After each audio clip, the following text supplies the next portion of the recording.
Namaskaram, Sadhguru. Yesterday, the Prime Minister announced that Chandrayaan-3's landing spot will be named ShivShakti. But the moon, space, and earth all belong to humanity. So, is it appropriate that any place on the moon be named after a god or goddess from a particular culture? Thank you. Straight into the heart of Indian politics.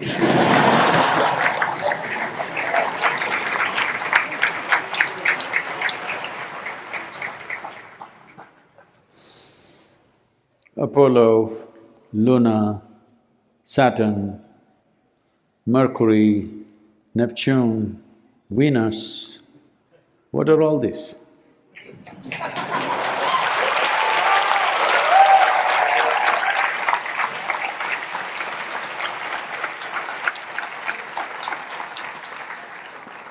All Greek gods and goddesses.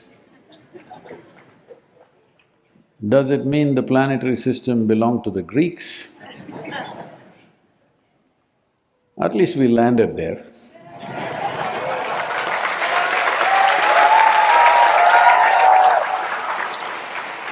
So, I'm very impressed that these days political leadership seems to have this level of wisdom.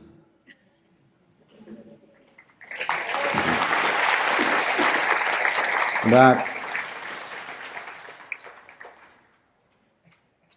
first thing you need to understand is ShivShakti is not the names of some god and goddess. We are talking about two fundamental forces, clockwise, anti-clockwise, masculine, feminine.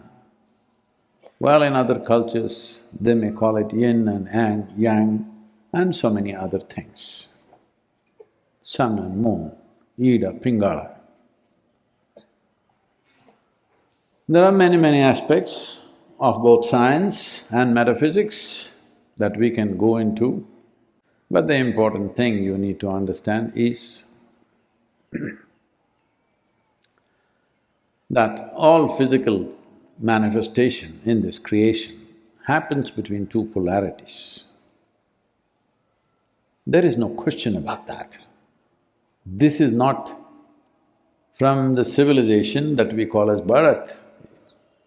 Well, this was the first civilization to speak about, but today modern science has established this beyond any doubt, that everything that is physical is in some kind of rotation or revolution of its own. It's on a spin. So in these spins, if you see, there are only two choices of how everything can spin, clockwise, counterclockwise.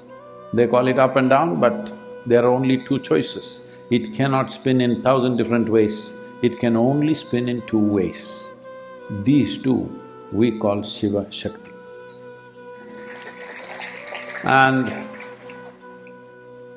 it is fantastic that instead of calling that spot by their own names as they did in the past, we are calling it by appropriate terms. That will matter for the whole universe.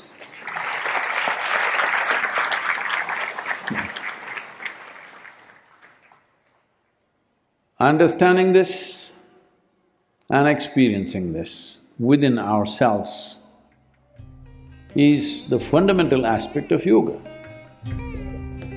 Ida Pingala, Hatha. This is very important. And it is significant that human understanding across the world, thanks to the modern science, recognizing these deeply entrenched civilizational aspects of this part of the world, modern science is slowly, piece by piece, tiny piece by piece at a time, slowly validating its every aspect of it. what was spoken thousands of years ago. Many millennia ago, these things were established. If you do not know this, even something like 2,700 to 3,000 years ago, in this civilization, the study of the planet was called as Bhugol. This means around planet. When everybody else in the world were arguing whether it's flat or round, here it's well established. There are ancient drawings and paintings where it is shown that planet Earth, a round ball, a globe, on the back of a turtle and going around the sun, when rest of the world, the scriptures of the world, the religions of the world, the cultures of the world and the ignorance of the world was going on saying Earth is the center of the universe. Here, very clearly we depicted planet Earth is going around the sun. And why a turtle back? Because a turtle cannot accelerate by itself. It is going at a steady pace. So planet is not accelerating or decelerating, at a steady pace it's going, that's why our lives are reasonably balanced. I can go on telling you many things, but we'll leave that there. But it's really wonderful, there is a spot on the moon. We cannot see that spot, it's on the south side. There is a spot on the moon which is ShivShakti. So, now, because I put my hands together, oh, Sadhguru is bowing down to Shiva and Shakti, is that Linga Bhairavi? I am bowing down to the truth about the existence, because that's the only damn thing that matters in our life. What is the truth about this? What is the truth about everything? This is all that matters. What you make up in your head doesn't mean a damn thing, it dies with you or it kills you. If you don't kill your ignorance soon enough, it kills you in many ways, or at least it dies with you. What is true lives whether we exist or we don't exist. So what we are referring to as ShivShakti, shall we call it AB? Why can't we be secular and call it AB?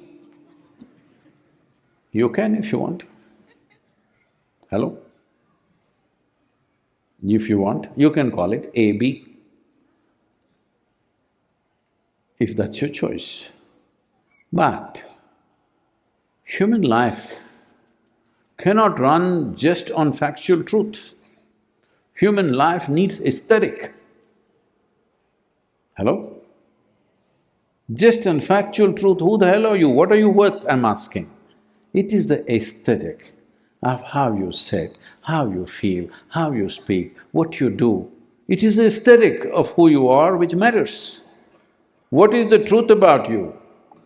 You're just a damn little life who pop out and pop out, that's the only truth about life.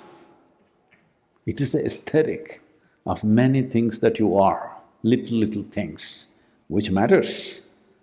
So you can call it AB. Then somebody will ask, why English language, why can't we call it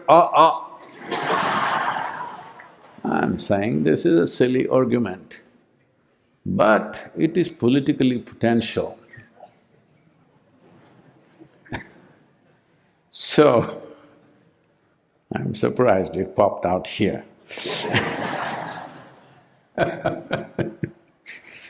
So, ShivShakti, the Deepa is your understanding of ShivShakti.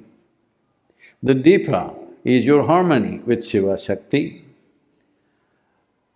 The more synchronized you are with ShivShakti, the two spins in your body of clockwise and anti-clockwise within the system of Ida Pingala, the more balance there is between these two, the more equanimous you become, less turbulence you become, and you will become higher level of perception.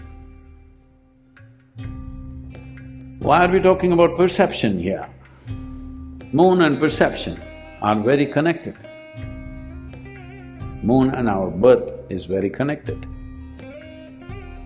Why Shiva is… Adiyogi is shown with a moon? Why is he a Somashekara? And the fantastic thing is the chairperson of ISRO is Somnath.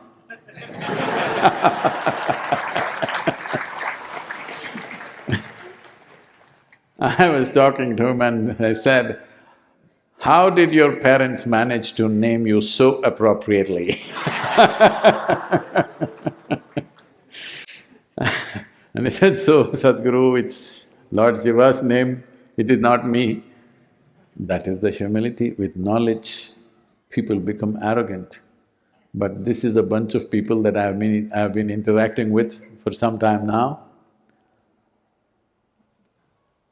If you really want to see the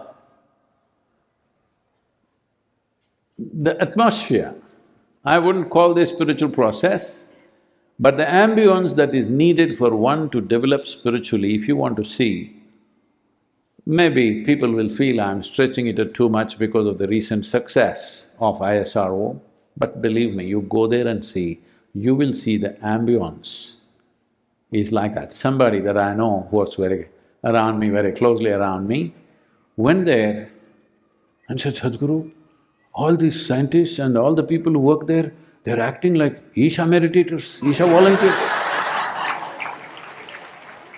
I said, "Yes, I also felt that. They have created the ambience, all they need is a little fire. And they will be there, because if anything has to happen, you need ambience. You need the atmosphere. Things are happening here on this planet because there is atmosphere. Nothing much happening on the moon because there is no atmosphere, you understand that? There is a good atmosphere holding you, like how you were held in your mother's womb. Even today, Mother Earth is holding you in her womb. The pressure, the level of oxygen, the level of different gases, all this is very vital to hold you in place. If the pressure increases, you'll get crushed. If it decreases, you can't breathe, you'll fall apart. This is a fact. Right now, as you sit here, you're held. And how much complaints? Hello? How many complaints? Unbelievable. Now ShivShakti. It's very significant because in a way, this is the meeting of ShivShakti also, because the impact of the moon upon human life is very direct. If you look at the cycles, the physiological or biological cycles that are happening in our mother's bodies, it's only because of that we are born, nothing else. Hello? Only because of that. And these 27.3 or 4 days the moon takes for its rotation, and the human physiology going at the same pace. This is why Adiyogi said way back that human beings have reached physiological peak of evolution. From here on, they cannot evolve physically. They can only evolve consciously, but they cannot evolve physically. That means you will not grow horns or you will not get whatever else you're thinking you must get, you will not get, because biological evolution has come to its peak upon this planet. But if we go and live on another planet, we don't know what will happen to this body. It may grow, it may diminish, anything may happen, or it may just not be suitable to exist there, we do not know. But this body was produced on this planet from the material that's present on this planet. When we say material, it's not just earth. The vapor, the water, the gases, everything are involved. Everything is involved in this making of this. So, on this planet, it has reached that peak. So in many ways, moon suggests that. This is why he is Somshekara or he is Somnath. And in terms of perception and in terms of reaching the evolutionary peak, it is an important recognition. And the place or the spot in which the lunar or the Chandrayaan-3 landed is ShivShakti. I think it's very insightful, and I would like to say this once again. It's incredible that political leadership is rising to this level of awareness.